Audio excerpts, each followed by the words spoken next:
There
I am. How's it going? Good evening, everyone. I know. I'm doing it all by myself tonight. Again. Hello, Anna. How are you? Hey, Kathy. How are you? Yeah, just me. Chris is due to be home tomorrow night at I think I got to pick her up at like 8:30. I was supposed to have, hey, John McGinnis, Teresa. I was supposed to have a guest on tomorrow night. Hey, Heather. And I was all scheduled to interview Laura and Mary Ann. How are you? I was all set to interview this person who owns a haunted building. I got to put the light on in here. It's real blurry. And I totally forgot. I thought Chris was coming in at 11:30. I don't know why, but I thought she was coming in real late. And then we're talking today, and she's like, "I'm coming in at 8 o'clock." And I'm like, "Oh crap! I had an interview at 8 o'clock, so I had to cancel that." Hey, Cheryl, Karen, Celine, how are you? So yeah, I was going to interview this woman from that owned a haunted building, and totally forgot. So that's why I came on tonight, because I'm not coming on tomorrow, or we're not coming on tomorrow, because I got to pick her up from the airport. But meet Chris with some flowers. She should have flowers for me. What are you talking about, Ann? Please. But anyway, yeah, she'll be back tomorrow, and I'm sure we'll be live after that, talk about her trip and whatnot. But I figured I'd come on tonight because, again, I'm not going to come on tomorrow and probably over the weekend at some point. Hello, Karen. How are you? I did stop by the Creeper Gallery today, the new Creeper Gallery today. And hey, CJ, thanks for watching. Not too much happening tonight, CJ. I was supposed to have an interview with someone who owned a haunted house. Usually I do more, or we do some live investigations. Tonight it's just going to be me rambling for an hour, so I hope you stick with it. But I did go by the new Creeper Gallery today, which is probably 3/4 of the way done. Donna has a lot of the stuff up, but there's still more to do. Jay was there painting. They're working hard, and it looks good. It's good enough. I think she's opening next Saturday, 4/20. Hello, Colette. Is the soft opening. So if you're around and you want to see the new shop, hey, Brendan, next weekend, next Saturday, I think they're open. You go check it out. I don't think Donna's going to be in the shop until probably, if I had to guess, mid-May, maybe. She's having surgery tomorrow, which is another reason why I went there. She's having a heart procedure done tomorrow. So thoughts and prayers, Donna, that everything goes well and there are no issues. And then she's having surgery again on Monday.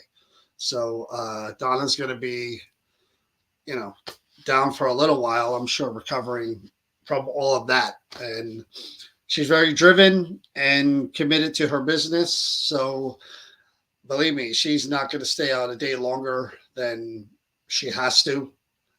She's, I'm sure, going to jump back in. She's eager to get the new shop up and running and make it as good or better than it was on 7 West Bridge Street. Uh, Weird for me. I'd seen the space before when it was just the space with nothing in it. And now, um, with the majority of the stuff in there and the way it's kind of laid out, it's a different space. I didn't want to take any pictures because it's not where she wants it to be. So showing you what I saw wouldn't have been a good representation of what it's going to be. Because again, over the next week, they're going to be doing a lot of work there. So um, very, very cool and different, the layout. When you walk in the main door, there's an open area right in front of you where the register is going to be, um, with a lot of stuff in there in this one room. Then it actually bends to your left, and there's this little tiny hallway, and there are things to see in that hallway. And as you bend around, there's all things to see along this corridor. Then you go up some steps, believe it or not, and to the left of that is the new red room where all the haunted objects are going to be. And then she has a little corner where the dark items are. So definitely different for sure. I think it'll be just as good, if not better, than the old place. We did talk about how we would investigate there. There's some more obstacles and issues with the new building that we really didn't have with the old building. Um, the thing is, people always ask me, do you do out investigations outside? And I tell them no. And the reason being isn't because I don't want to. I've done them. I've done them years ago. I would. That's all I would do years ago when we didn't have any places that wanted us to come in there. I used to go outside. I'd go to cemeteries. I'd go wherever, old battlefields, in Jersey or whatever, um, and just do whatever, my recorder or whatever. But the reason it's hard to do that, and I didn't like doing it, and I don't like doing it. Gettysburg is different. Gettysburg, the battlefield's pretty big, so you can go wander on your own. But contamination outside is very hard to limit the amount of contamination that's around you. Um, Animals, cars going by, critters out there, voices from wherever around you that you don't know are there or not there. Really, really hard to investigate outdoors. So we've been asked a bunch of times, hey, would you come in and do this cemetery? Would you do an event here in this forest or whatever, or come investigate? And we're like, I'd like to, but unless something comes up on you or you're able to film some shadow figure or something, anything you catch on recorder is going to be kind of tough to analyze because of all you're dealing with. So the new creeper gallery is in a building that there are people that live upstairs, and there's a family up there. And when I was there, when it was an open space, I could hear people walking around and the noises and stuff. And right away my paranormal brain says, okay, this is going to be different. And it's on Main Street, which is great for Donna as far as foot traffic, but that's not great for us because foot traffic, especially during the spring and summer, means lots of people walking down that main drag, lots of cars coming down that main drag. Um, bars around the area. So I have to think in my brain, how is the best way to continue to investigate those objects and what method to use or methods to use. Basement, that's a good idea, Lauren. I didn't even ask about that. That's a very good idea though. And I'm gonna think about that now that you mention that. Very good idea. Um, Insulation boards, I thought of that too, Dan, when I was thinking how we could do it and what we could do. I really thought I did think of some kind of insulation boards to try to lessen the sound in an area or two, or the basement might be a good idea too. Those are all options, and those are all things that we need to think of and work out, because the only really the options are, Dan, as you said, some kind of soundproof boards, which is not a bad idea. Another option would be no EVPs.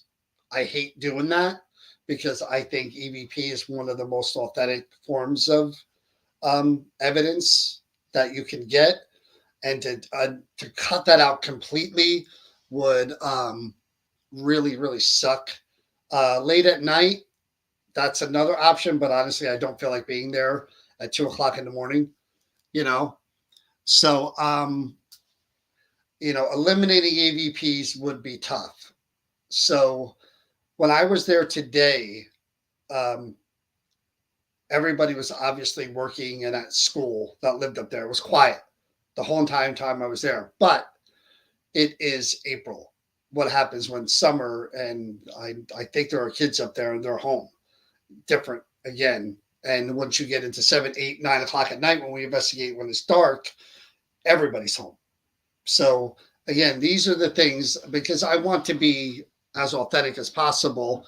I want to eliminate as much contamination as possible and limit the amount of variables that we deal with. Hey, Lewis.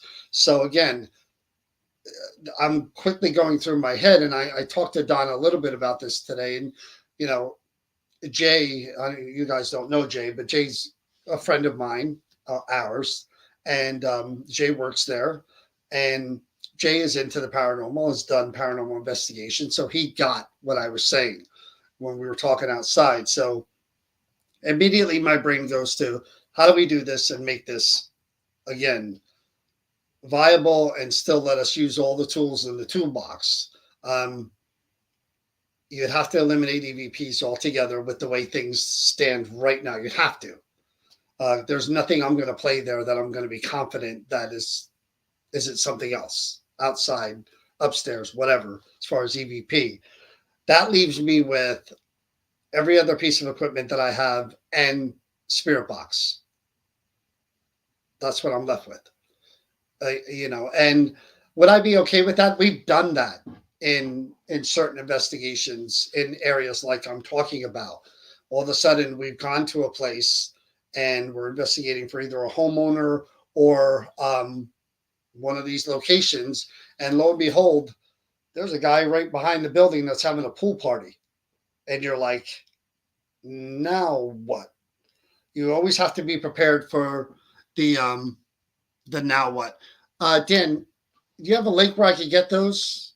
I could look into those. That's actually a good idea. But it again, my mind automatically went to cut out the EVPs, do it without recorders, or take the objects out and investigate them somewhere else and then bring them back. And I really don't like that idea either, because we're supposed to feature the creeper gallery. This is the creeper gallery's items. So it's been oh, thanks, Dan. It's been one of those things where I'm trying to work it out for everyone, for Donna, for us, for you guys, so that we can have that, use every tool in the toolbox and still make it legitimate and authentic. And like I said, I don't feel 100% confident just turning a recorder on and not saying it's people driving by or people walking by or the people upstairs. There's no way I can do that, because anybody who went into that shop and heard would know that it could be that, it could be that, it could be that. So, and I don't do things that way. Dan, I just got your message. I just saw it. So thank you for that. So the soundproof boards are something, if I look at Dan's message and I get them, um, it's something I could look into, something I could order, but I would have to test it first. So I'd have to order them, put them in the room, go there at night, and just do EVP after EVP after EVP in a certain area. So this is something again that we're working on. I mean, I have the key to the building. I can go there right now if I wanted to and do an investigation, or next week or whatever. And I know Donna wants them to start, sooner than later. So if we do the first one without EVP, we do the first one without EVP until we figure out how to make that happen otherwise. Or do it when it's allowed outside.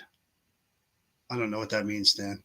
It's once you hit spring and summer in New Hope, forget it. It's busy, and the main drag is very busy. Hey, Laura. So that's why we started doing it during the week, because when we when we first started with the Creeper Gallery, it was on the weekend. We would go up there on the Saturday where we didn't have an event, and then once we hit spring and summer, it was impossible. I mean, I don't know if you guys were watching that long, but we would literally have one of us looking outside the window to do an EVP session, and then people coming by, car blasting the radio, and it was tough.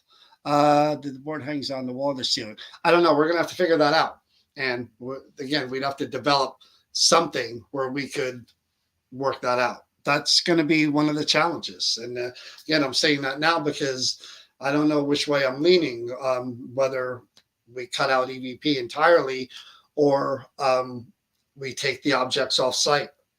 I mean, that may be another option where we set up one day a week. I go up there, I get 3 objects, whatever, 2 objects. I bring them somewhere else and we investigate them there. I mean, and people will probably find that more authentic because people always ask us, how do you know that object is talking to you and not, and the only answer to that is that we're directing everything towards that in particular object. Just like if I was in a crowd of people, how do I know that the person in front of me is answering? Because I'm looking at them and I'm talking to them and they're answering me back. It's the same theory when we're investigating objects with other objects in the peripheral. Sure, some of the others could start speaking, but it hasn't been our experience, in all those years of being there. So again, this is a work in progress. Do we want to get back in there? Sure. Like I said, if the place was up and I was confident in everything right now, I'd probably be there tonight doing a investigation. But there's some stuff that needs to be worked out there. And like I said, Donna right now is going through, some procedures, the heart procedure tomorrow. And God willing, all goes well with that. I'm going to text tomorrow to make sure everything's okay. And then Monday, she's dealing with another surgery. So God bless her. She doesn't have any quit in her. They've been working like crazy to get that place up and running and back in business again. I know they're having some kind of festival on the 20th in New Hope. So I think that's why they're shooting for that date, so that there's going to be a lot of people in town. And I don't know if we have anything that Saturday. I don't know if we do or don't. I don't think we do. So, I mean, there's a chance we could stop by that Saturday for the soft opening. And then I know we're going to be there for the grand opening, whenever that is. People upstairs, a big problem. Off-site sounds like solution. Yeah. It's something that we definitely need to figure out, because if I'm there in the building, and I know she's going to want us to investigate in the building, why wouldn't she? It's the new Creeper Gallery. So if we do that, then there's no EVP. It'll just be all the equipment plus spirit box and whatever else we're going to use. So again, and that, you know, there are times when you get no EVPs at all, which is not uncommon. So it's worth trying both and maybe mixing it up a little to see how it works, you know. And then if we get an object that is, you know, really good with the equipment and whatever, then, you know, doing more EVPs with that offsite may be interesting as well. I mean, it could work. Um, Thank you, Donna, for all you've enlightened us about. But yeah, it's going to be it's going to be something that we have to work out for sure. Because again, credibility matters in this day and age of paranormal, and whether you guys are aware of it or not, there's so much crazy junk going on in the paranormal field. Um, YouTube videos flying about this one and that one and this and that, and now you really want to be, not that we're not always like that, but you really want to be in a place where, you know, you can say, you know, we've done as much as we can to, you know, make this legit and eliminate things that, you know, people would look at and go, oh, well, that's that or the other. Signs on the street, quiet zone. Deb, you might have a point there. You might have a point there. Maybe we have the police in front of the creeper, and they put signs within, you know, 30 feet, shut down those stores, those businesses, and you know, like I said, it's like anything else. We'll make it work, but will it be the way it was? No, no. It just like I said, when I first heard what I heard upstairs, I just went. First, I was concerned about the Main Street, because I know spring and I know summer in New Hope. It's busy. There's a lot of people, and there's a lot of bars all around there, and we had a tough time as it, well, even during the week. Um, do you know, in the summertime, people will be at the bars during the week, whatever. That's summertime, but we could try it during the week as a test run and see what we get. Like when we do our first one, which we could try next week, because Chris will be back. I mean, we could try our first one, see what it sounds like, and we'll be doing it live, so you'll be able to hear, you know, whatever's going on around us. And if that starts, we take the recorder, put it away. We finish the investigation with the tools that we have, and then we kind of get a feel for, hey, yeah, we need to make a decision here, because we can't do EVP with what we're dealing with. Thank you for debunking and bringing credibility to feel when there's so much just faking this for views. You know, I don't like to get into criticizing other people and what they do and how they do it. But Tim, you're right, that does exist. I'm not going to say it doesn't, because it does. And but there are also others out there who, you know, who was I talking to? I was just talking to someone today or the other day about, there's a difference between somebody not knowing what the equipment does and how it works, as opposed to somebody, let's say if I had a gadget that I could manipulate by, let's say, a button in my pocket. You know what I mean? And whenever I asked a question or whatever, I triggered that device by hitting this button, and the thing lit up and it made all this sound and all this noise. If that's the case, then yes, I'm 100% faking it. I'm manipulating it. I'm setting it up. I'm staging it, whatever you want to call that. But if you don't know how the equipment works and why it's going off, and it's going off, and you're doing whatever you're doing, I wouldn't call that faking it. It's just, you know, you're not really taking into consideration the reasons why things could be happening, and you should try to logically do that. But you know, I hear things about different groups and different peoples and different YouTubers and TikTokers and all that stuff, and I try to stay in my own lane. Believe me, I have an opinion. I do. I see a lot of what's going on out there, on YouTube. Um, and boy, oh boy, do I have opinions? Yeah. And in the old days, the younger, the younger John, who didn't have an expo and the the things that we do for all these places that are fundraising, I would have been a lot more outspoken about what I see and what I hear and the people who are out there, because believe me, there are a lot of bad people in this field, a lot of bad people in this field. And not that they're faking or doing, they're just not good people. And I would spew it all if I didn't have this stuff to consider and the expo and all that. So I keep it to myself, but going back to the creeper gallery, I wouldn't want to do an investigation and to show you guys the investigation live and have you watch it live and me run the recorder and me play stuff back and not know if I think the kids up there, the people up there, their TV, people driving by, people walking by. Bridge Street was a little different. If you've ever been to the old Creeper Gallery, it wasn't on the main road. You had to kind of go up the road a little bit. And we were mindful of people walking by, and it wasn't as busy as the main drag. So again, that was my first concern when she moved. I knew she had to move, and I know where she was moving, and I knew that she wanted to stay in New Hope, and where she's at is the perfect place for foot traffic. So many people are going to come in and out of that building, and good for her because the new place is cool and people are going to love it.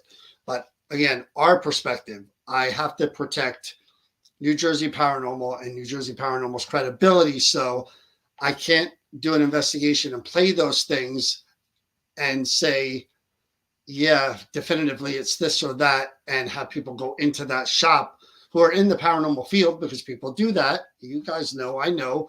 Other people go in there. You guys go in there. You've been watching this stuff. You know about the paranormal stuff. And let's face it, you walked into that building. Hey, great. It's just a red room, and you heard, hey, upstairs, boom, boom, boom, boom, boom, boom, boom. What are you going to say? You're going to say, wait a minute. How on earth did they present this as when, I would say that. I would be the first to say that. You know me. I would. The one thing, Paris, Missouri, hey, Betty, I did this thing, Gettysburg, okay? And it may be different now. So I hope I'm not going to get in trouble with this one. But the orphanage. We're going back years and years and years ago. We may be going back 20 years here. And this, maybe more. This is when we first started going to Gettysburg. And I loved the ghost walks and stuff. I just find it, even though it's storytelling and a lot of it's kind of made up, it's just cool when you go to Gettysburg and you're following the people with the lantern and you're there overnight, and it's just cool. It's a fun thing to do. And we went from doing this one lantern tour, and you paid extra. This is before New Jersey Paranormal existed. You paid extra for a little mini ghost hunt with this tour. First you went on the tour, blah, blah, blah, blah, blah. Then you wind up in the orphanage. Never been in the orphanage. And I was like, cool. We're in the orphanage. And before they take you downstairs to show you where the benches are, and there was this hole in the wall, supposedly where they chained kids to the wall that were bad. You're in the upstairs level. And they have a bunch of us sitting there. There was probably, I want to say, anywhere from probably 12 to 15 people sitting in this one upstairs area. And the guide is going on and on about how, people say they hear this, people say they hear that, people say they hear knocking, people say they hear footsteps, people say they hear this, that, and the other thing. And I'm like, cool. Again, this is before I got into anything. And I'm sitting there, and everybody else went down into the basement, and I hear dump, and I'm like, holy shit. Dump, and I'm like, oh my God. do you guys hear that? And I looked it over at the guide and I said, does somebody live upstairs? And she went, and I'm like, well, there you go. How could you tell me about knocks and footsteps and all that other crap that people hear when they're here? And hello, you know, you can't say it's not them. Maybe in the basement. The basement's further removed. I'll give you that. You got to go down the stairs, and it is creepy down there. But let's face it, those buildings are old. They've been around forever. All those basements are creepy in Gettysburg. They are. And that orphanage one, I was down there, and I didn't say anything to anybody else. That was when I got downstairs. I was a little like, kind of bummed because I'm like, why not just tell people that there are people up there? You know what I mean? But whatever, you're setting the mood, the atmosphere. I get it, So turned into a funny story, not haha funny, but funny what happened. We're down in the basement. If you've ever been there, I don't know if they do this anymore, but they let you take pictures. When they leave the lights on for a while, you walk around, you can go in the hole, you can take your pictures everywhere. Then the lady would turn the light off and you could take pictures while everybody was sitting down. They wouldn't let anybody, because it's pitch black. They wouldn't let people wander around when they turned the lights off. This older woman was there, and she was older, and she must not have heard that that the lady said, I'm going to turn the lights off. She went to the top of the stairs. So everybody else is sitting down, and she was across the basement kind of working her way back to find a seat. And the light went off, and she was in pitch black. It looked like those old movies, the mafia movies, where they have those Tommy guns and the lights lightening up from the guns. It was, everybody started taking pictures because they wanted to catch orbs or whatever. And in the direction of where this lady's trying to walk, and she's just blinded doing this because everybody's flash is going off. It was funny because, it looked like some bad horror movie, but she literally could not see with all the flashes going off. So people are yelling, turn on the light, turn on the light. And the lady flicked the lights back on, and this poor older woman was just like, blinded. But that was pretty funny. But that's what I mean. It's like, I was so into it. And again, as a younger paranormal enthusiast, you go to Gettysburg and it's like, the greatest thing.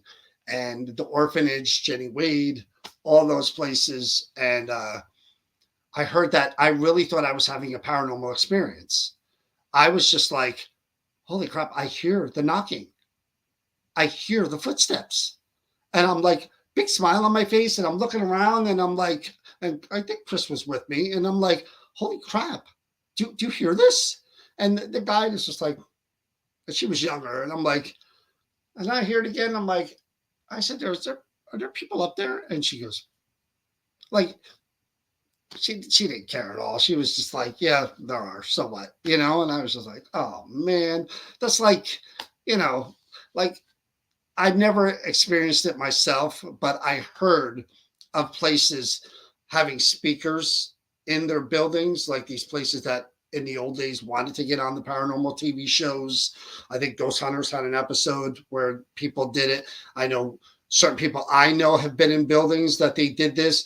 They put speakers in different places and they kind of pump in voices and stuff to kind of stage the haunting.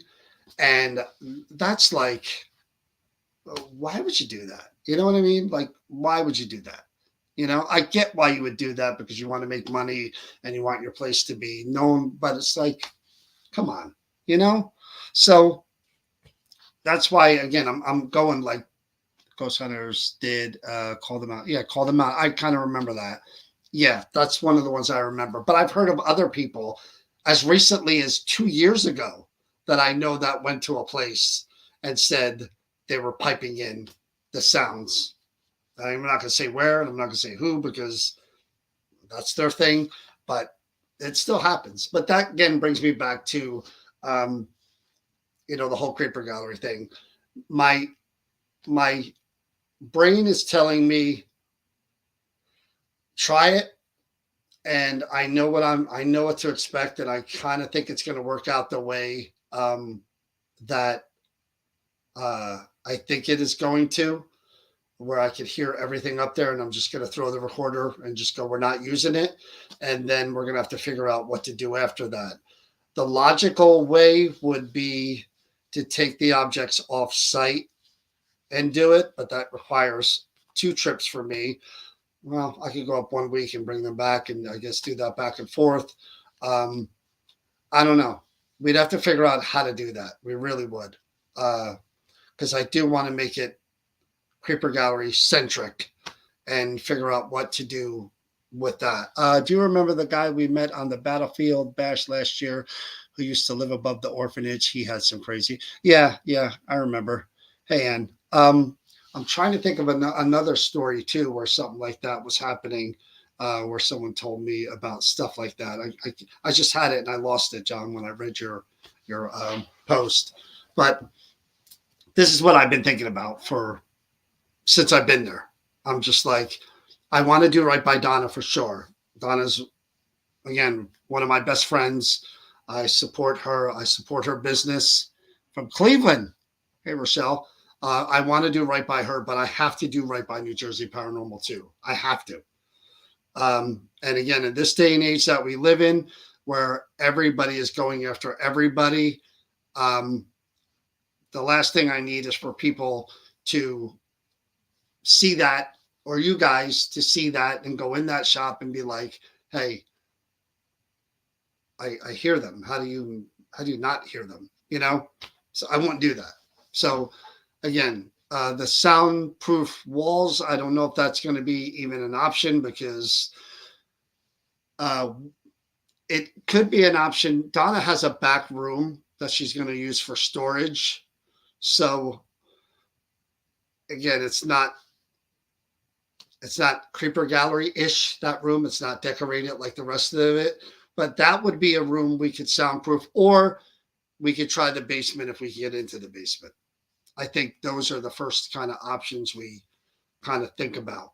You know, when we saw the apartment above her, worried me about investigation. See, and I know that, but I expect people to be logical. I do. I wouldn't. I'm like that. And I know if I were watching a stream of somebody else and I saw that, I would question it. Like I said, the orphanage. If anybody, I think they do investigations there, and I don't know if they do or if they don't. And I don't know if they still have a tenant up there or not. But if anybody's doing investigations there, unless it's the basement, maybe you can get legit EVPs there. But I don't know. I don't know. I would question that. But that's me. But like I said, there's always different pay the people to go to bed early. That's a good one. But there are always different circumstances, and there's always different things you have to deal with when you're doing what we do. Um, we've been in buildings where uh, the EMF was off the frigging charts, where literally we were in this old cabin. The building was hundreds of years old, wired like crap, and you couldn't turn on an EMF detector in that building without it pegging all the way. So we didn't know it, and we go in there, and everything we had was basically EMF detectors. We didn't have a static detector. We didn't have much of anything in those days, and we turn everything on, and boom, and we're like, everything in our case we can't use. What are we going to do? So we literally EVPs and whatever we saw on our cameras or whatever, and that was it. You have to throw it out the window. And I tell everybody when we do these events that we do, and we're in certain buildings in certain areas, I'm like, you're not going to use EMF detectors down here or in that area or over there. You're just not. So don't even take them. They're useless. Use everything else, but don't use that, because I know people. Oh God, I can't tell you this building either, but this really pissed me off.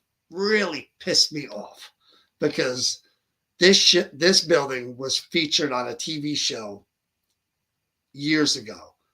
I want to say anywhere from 5 to 7 years ago, something like that. And um, I don't want to say where, and I don't want to say what it is, but I watched the episode, and watching it, I was like, huh, okay, there was some cool stuff they caught here and there. And we, not all of us, but some of us went to that building. And during the episode, the contact person that they met before they investigated had them kind of walk around in different areas that were the hot spots.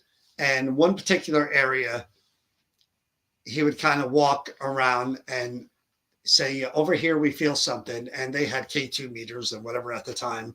And they would peg to red, peg to red, peg to red. Oh, somebody's here, peg to red, peg to red. And so we go there, and same thing. The person who was in the episode is showing us this particular area by this particular chair, and this is really active. I'm like, oh yeah, I saw this on the TV show. They're like, hey, yeah, this really active. So they leave us in the building. We start in the basement. There was a few things in the basement that was kind of weird. So I'm not saying the building wasn't active. It did have some stuff going on. Great story. And we get to that area. K2 meter, pegs to red. Right behind this chair. And I'm like, wait a minute. So took out whatever other EMF detectors I had. Something in the wiring in that corner of the building was just off the charts. Just, you could stand there with your K2 meter or whatever, peg, peg, peg, peg, peg. And again, the way they presented it in the episode with the team that was doing it, as well as the director of the building, was, here's the most active area with the most energy. And he'd purposely walk over there and, and then back the K2 meter up away from that area that he knew was high EMF, because here's the spike. It's not here, but it's there. And he knew it. And the show did the same thing. So I'm there and I'm like, look at this. I just held the meter there. I'm like, look, put it down towards the floor. I'm like, it's either the wiring's in the wall or it's in the floor. But here, EMF is off the charts. And that kind of rubbed me wrong, because they probably didn't need to do that, because like I said, there was enough in the basement. There was some weird stuff that happened in the basement for sure. We saw something down there, some stuff, other stuff reacted. There was some little stuff in the second floor as well. Not a ton, but enough to where we were there for 4 or 5 hours. There was enough to make us want to go back and see what else we could see. But that particular thing that they did on the show and that the guy tried to do to us when we got there really rubbed me the wrong way. And I wanted to say something to him when we left and just say, why did you feel the need to do that? Because anybody who really, you don't really have to know what you're doing. Nobody's an expert, or some people know more than others, but if you know EMF, you know that there is man-made EMF. Duh. The lights, the wiring, everything, TVs, microwaves, everything creates man-made EMF. You have to know where it is. And if you ever come on an event with us, or you ever do anything with us, we wait for the energy to approach us. We don't go look for the energy and walk around and say, there it is, there it is. We kind of put stuff out and see if the energy approaches the thing, if it's measuring that. And to do that, I really wanted to say something, and we didn't go back there. But again, in this age of social media, I'm surprised I haven't seen more stuff about that place and that thing. Probably doesn't do it anymore. So many people become interested in this because of loved ones who've lost, including myself. Thank you guys so much for debunking the bullshit. I think, Tim, I'm not trying to ever talk anyone out of doing anything paranormal related, as long as you do it safely and you have a good idea of what you're doing. Um, People, everyone, most people have lost someone. I've lost two people that are really two of the most important people in my life. And even before that, my thirst for answers to the questions of is this it? What happens after has always been the thing that has kept me going in this field. And um, like I said, to so many people that I talk to, um, when you talk to the skeptics and the debunkers in particular, um, yes, you can debunk a lot of stuff in this field. If you try hard enough, you could always find a reason, or someone could give you a reason for something. But other things they can't, and that's the part of it that I always want people to think about when they think about the paranormal and the research and trying to communicate with whatever. Um, the thrill of it is cool. I'm not gonna lie. Being in that building alone at Camp Evans, being in the mine alone, there is really something exhilarating about putting yourself in the dark with the thought that spirits are around you and may interact with you in different ways, good or bad. There's something just and when the thing happens, it is really kind of cool because in your mind you're going, again, could this be real? That's what every time something happens in your brain, you go, could this be real? This is real. This isn't just the YouTube show or the TikTok show or the whatever TV show. Um, but I wish, for me personally, I wish there were more ways, like Tim brought up, to connect with those we want to connect with. You know what I mean?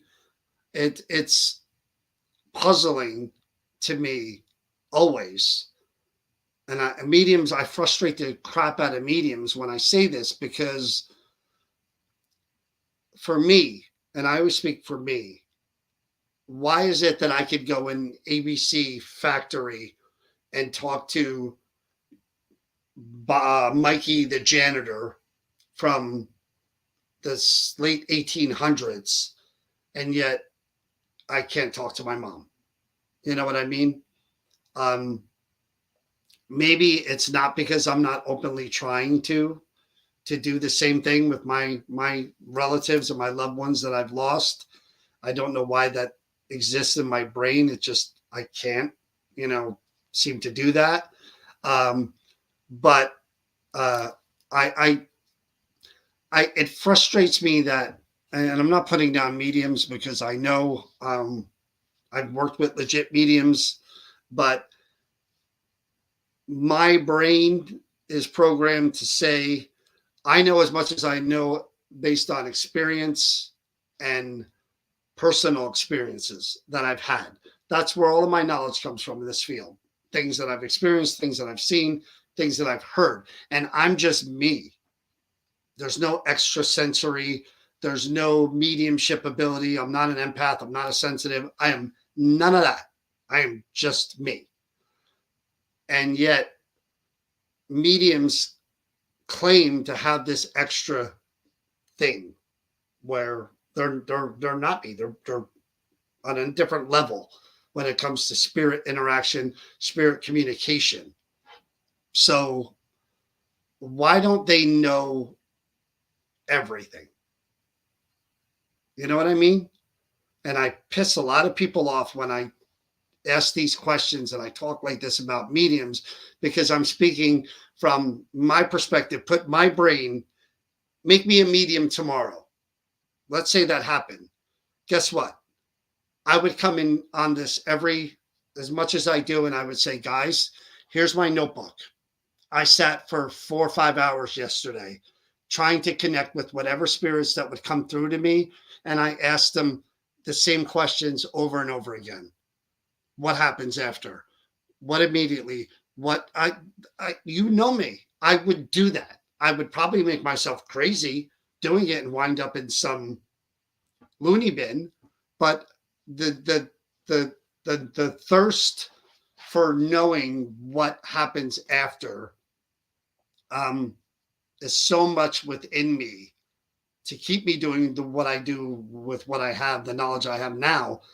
If I was a medium and I had those tools, I think, again, I would be on this platform saying, I spent 4 hours last night. I'm going to spend 4 hours again uh, Thursday night, and I'm going to try to get you guys some definitive answers of what they're saying over there about over there.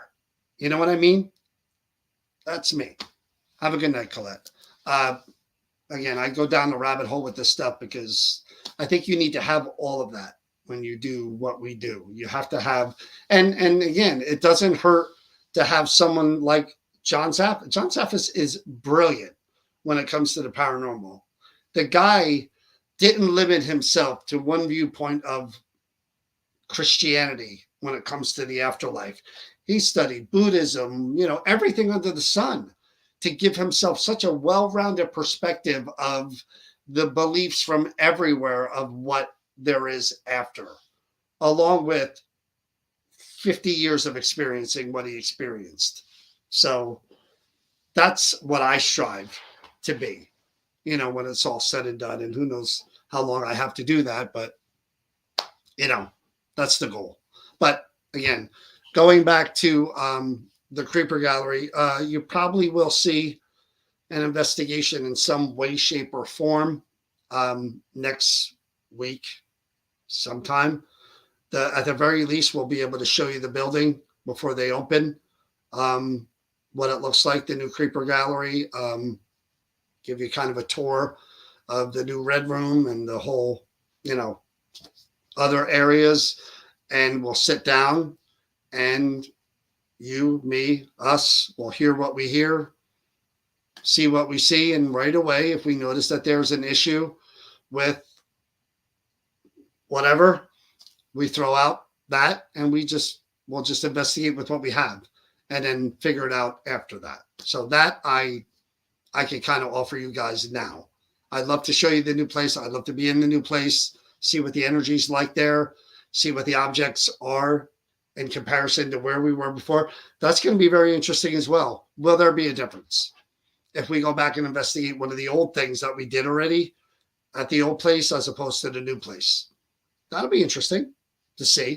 So, Chris Darian, you're there, but you're not here. So please log off. You're not part of this. Thank you. I'm kidding. But yeah, Chris will be back tomorrow. And we'll be back at the Creeper Gallery. Again, the interview I was going to do tonight was with some woman who owns a haunted building who's really interesting. And the story, I laughed when I saw the news video of this woman. And she talked about her first paranormal experience in the building. It's one that you won't forget. So hopefully I can get her on next week. And like I said, we'll do this and we'll have some more talks. But wanted to fill you guys in on what's going on. About what you were saying about mediums, I know some of the answers, John. We could talk one day. Yeah, I'd love to hear them. But like I was saying, one event has tickets available. That is Camp Evans that I just did the review for. All that stuff you saw when I was there by myself. Camp Evans, July 13th with just New Jersey Paranormal with us. There's still less than half the tickets available. So if you're interested, email New Jersey Paranormal, one word, New Jersey Paranormal at yahoo.com. I was planning on bringing some of you guys on tonight. I had the link all ready to go, but I blah, blah, blah, blah, blah the whole time. So it didn't happen. So Camp Evans, July 13th. Sent you an email yesterday. Okay, Laura, I'll get to it. But thanks for listening, guys. I know I just rambled on and on. But yes, we will be returning to the Creeper Gallery. You will see the new place. Again, thoughts and prayers for our friend Donna, that everything goes well tomorrow and with her surgery on Monday. And I'll see you soon, guys. Have a good night.